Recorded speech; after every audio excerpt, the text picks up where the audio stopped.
Processamento na mixagem. O assunto de hoje é esse, processamento na mixagem.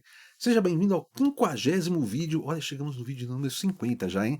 Da série Produção de A a Z. A ideia aqui é falar sobre vários aspectos dentro da produção musical, para quem sabe dar um clique na sua cabeça e dizer, é mesmo, tem essa parte aqui que eu não tinha pensado. Vamos falar de processamento. O que é o processamento? É qualquer modificação que você faz num áudio, tá? Então, se você equaliza um áudio, se você comprime um áudio, qualquer modificação que você está fazendo, você está processando esse áudio.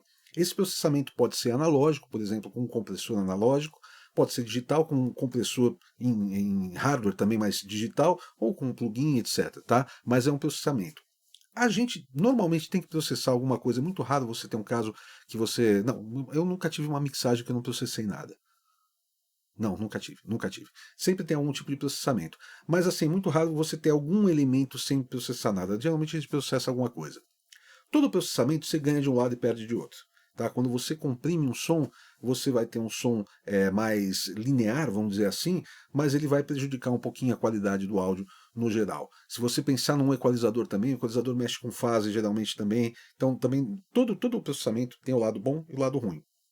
Então o que eu costumo dizer para as pessoas é para usar o mínimo de processadores necessário. Tá? Eu penso muito na época que eu mixava em mesa, até 2009 eu mixava quase tudo em mesa, né? Já fazia coisa do computador também, mas fazia muita coisa na mesa. Na mesa a gente tem os recursos da mesa. Então a gente tem um equalizador da mesa, a gente tem o compressor da mesa, pensando numa SSL que eu usava, por exemplo, a 4000 lá. É, tem o equalizador, os filtros dela, tem o gate e o compressor.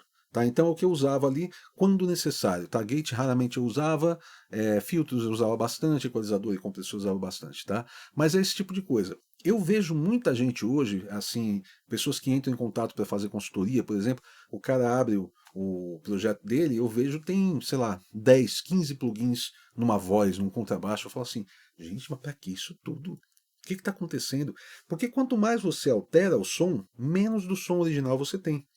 E aí o som vai ficando menor. Por incrível que pareça, eu descobri isso ao longo do tempo. Que se eu quero um som mais pleno, mais largo, quanto menos eu mexo, é melhor. Tem coisa que tem que mexer, não tem para onde fugir. Entendeu? Mas quanto menos eu mexo, é melhor. E geralmente quando a pessoa tem 10 plugins numa voz, começa a acontecer redundância, sabe? Aquela coisa, por exemplo, o cara põe um equalizador aqui para puxar o agudo, aí ele põe um compressor, não sei o que, põe outro equalizador aqui para puxar o médio, aí põe não sei o que, aqui põe outro equalizador para puxar o grave. Eu falo, cara, você voltou, puxou tudo de novo para onde estava, sabe? Por que você não usou um equalizador só para fazer isso? Né? Ou por que você não desligou os equalizadores, já que você queria o mesmo som que estava anteriormente, você queria mais volume, é só aumentar o volume. Né? Então tem muita redundância nesse tipo de coisa. Então, assim, minha opinião, tá? Processamento você usa o mínimo necessário, tá? Para você ter o máximo do som original possível. Deixa eu falar de um outro assunto aqui. Você já é inscrito no canal? Eu pergunto porque eu vejo as estatísticas dos vídeos e é incrível, cara. Assim, em torno de 50% das pessoas que assistem os vídeos não são inscritas no canal. Então clica aí no sininho, tá? Para você ser inscrito no canal, receber as notificações aqui e passa esse vídeo para amigos seus que também gostam de produção musical. Comente aqui embaixo, tá? Que tipo de processamento você já fez? Você já fez esse tipo de coisa, colocar 10 plugins num canal e etc, tá? Deixa eu falar aqui a respeito de dois tipos de processamento. Tá? Um deles eu vou chamar de processamento em série, mas a gente não usa esse termo, tá? Que é o processamento convencional, ou seja, o áudio está aqui, o processamento ocorreu e o áudio saiu. Você ouve o áudio processado.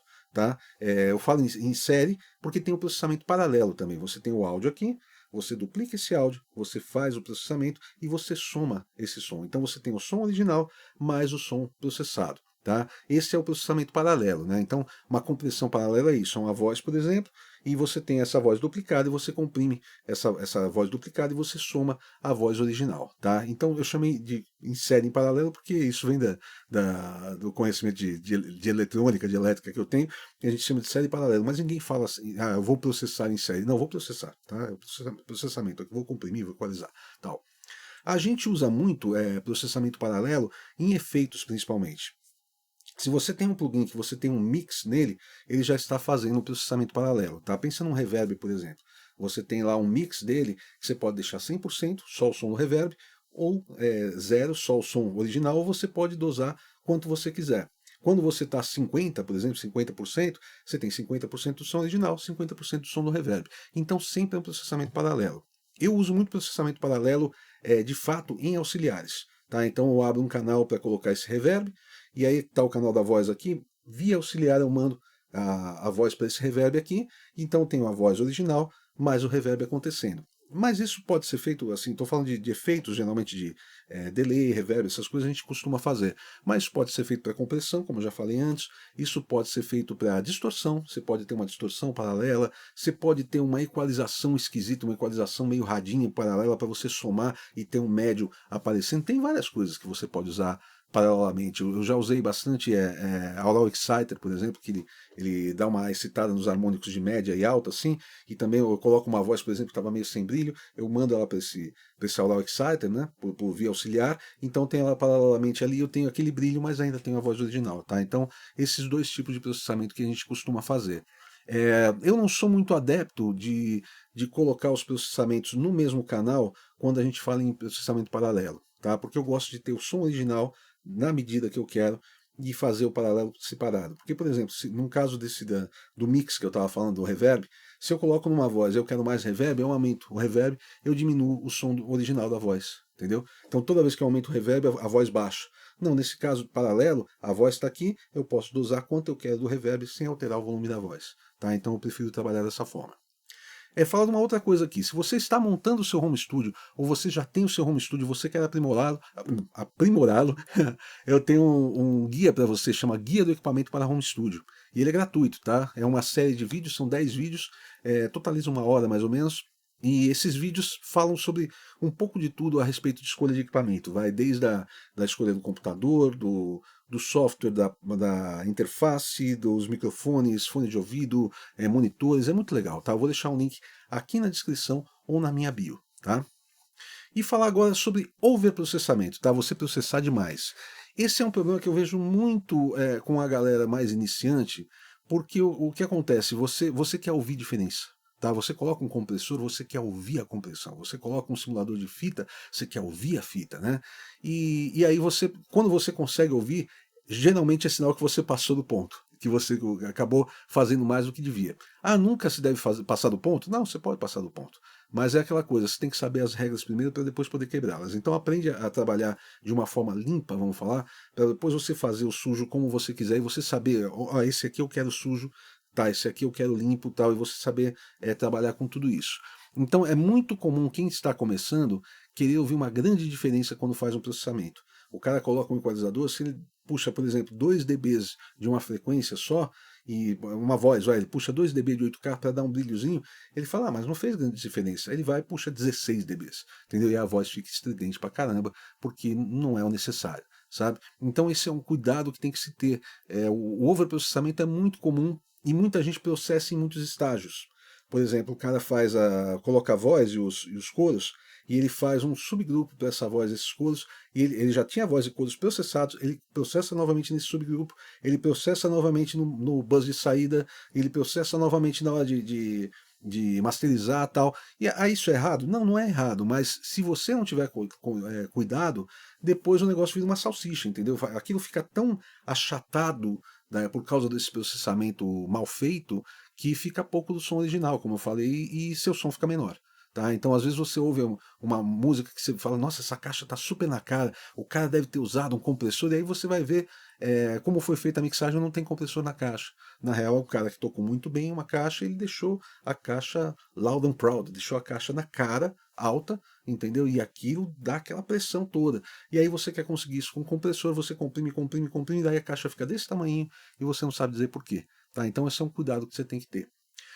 Eu falo muito sobre essas coisas no meu curso Mixando a Sua Música. Tá? Esse curso eu fiz originalmente com 52 alunos, e esses alunos da primeira turma, eles me enviaram as músicas, tá? Então são produções desses alunos. Então tem de tudo um pouco, tem heavy metal, tem rock, tem reggae, tem sertanejo, tem worship music, tem de tudo um pouquinho ali, pop music e tudo mais, EDM e tal. E eu faço a mixagem dessas músicas, e não só fazer a mixagem, eu resolvo essas músicas. Se precisar fazer coisa de edição, se precisar regravar alguma coisa, eu tocando ou cantando, caso o aluno tenha pedido isso, se precisar regravar, eu peço para o aluno regravar e tudo mais, para a gente resolver as músicas. Então a música chega para mim no formato que o aluno conseguiu fazer até o momento ali, e eu vou aprimorar, tá? Esse curso ele tem 52 músicas na versão completa, mas tem uma versão com 26 músicas, uma versão com 13, uma versão com 2 músicas. Ah, não dá para escolher a música, tá? Eu quero só worship music. Não dá, sabe por quê? Porque esse curso é progressivo, a forma como ele acontece. Você assiste a primeira música para poder assistir a segunda, a terceira e tal, e você vai pegando informações ao longo do caminho, tá? Então você começar na 20ª música não resolve, tá? Mas eu vou deixar um link desse curso aqui, que ele é bem legal, mas assim, só se você quiser estudar, porque é muito material. Tudo é feito em tempo real, assim, você vai acompanhar. Se eu vou editar uma bateria, você vai acompanhar eu editando a bateria detalhezinho por detalhezinho. Tá bom? Vou deixar um link aqui na descrição do vídeo ou na minha bio, tá? O Mixando a Sua Música. A gente se vê semana que vem com mais um vídeo. Valeu!